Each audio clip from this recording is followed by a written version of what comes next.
c'est moi. Je n'étais pas en paix. Mais depuis que le prince de paix, Jésus, est venu dans ma vie et qu'il a transformé ma vie et que je vis pour la vérité et que je mène des actions dans la vérité et que je parle dans la vérité, je n'ai plus à cacher un mensonge, je n'ai plus à entretenir un mensonge, je n'ai plus à entretenir un péché. Je suis en paix. Je marche tranquillement. Le diable me respecte. Il est au gadabou quand je passe. Vous ne savez pas ce que se passe dans le monde spirituel. Lorsque tu es dans la vérité, Satan dégage le chemin quand tu passes.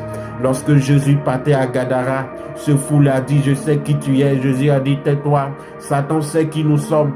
Et vous, petit enfant, vous êtes de Dieu. Soit tu es avec Jésus, soit tu es contre lui. Si tu es avec lui, tu as vaincu celui qui est dans ce monde. Si tu es avec lui, il n'y a pas quelqu'un qui peut te retenir. En 2026, telle est ta décision. Tu dois te révolter contre cette vie qui ne glorifie pas le Seigneur.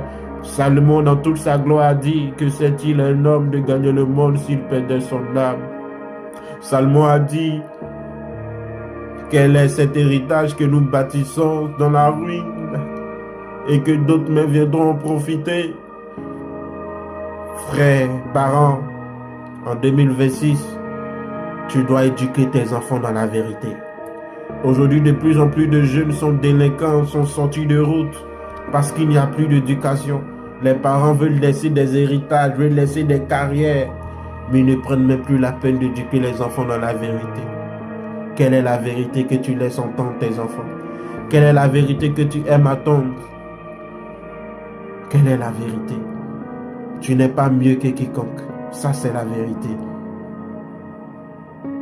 La vérité, c'est de ne pas t'asseoir pour critiquer, ce n'est pas d'être dans l'hypocrisie. C'est ça la vérité. La vérité, c'est de voir en ton prochain l'amour. C'est de voir en ton prochain ton frère, ta soeur. Même quand elle n'est pas avec toi dans la même idéologie, c'est de le voir comme ton frère. Jésus est mort pour le salut de tous. Le chrétien, c'est celui qui vit afin que Jésus-Christ soit manifesté partout.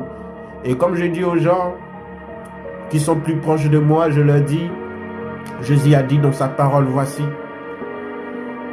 c'est le Père qui rend témoignage de moi, donc mon témoignage est vrai. Car le témoignage rendu par quelqu'un est toujours vrai. Ne vous tapez pas la poitrine en disant que je suis chrétien, mais que vos actions démontrent que vous êtes chrétien. Vous savez c'est qui a poussé l'apôtre Paul de dire la foi est une folie pour le monde? C'est lorsque tu es dans un bureau, tout le monde vole et toi tu ne voles pas, mais on dit il est bête. C'est lorsque